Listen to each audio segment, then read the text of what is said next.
Hello friends, welcome to our YouTube channel. In this video I'm gonna tell you about how to fix your tap vibration problem in your Realme smartphone.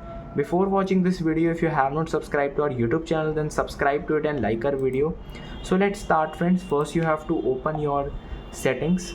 Then friends, you have to go to apps, app management, click on search, and here you have to write Android system.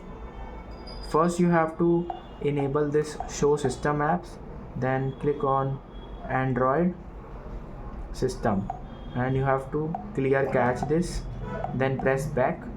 Then you have to write here Google Play Services and just clear cache this also.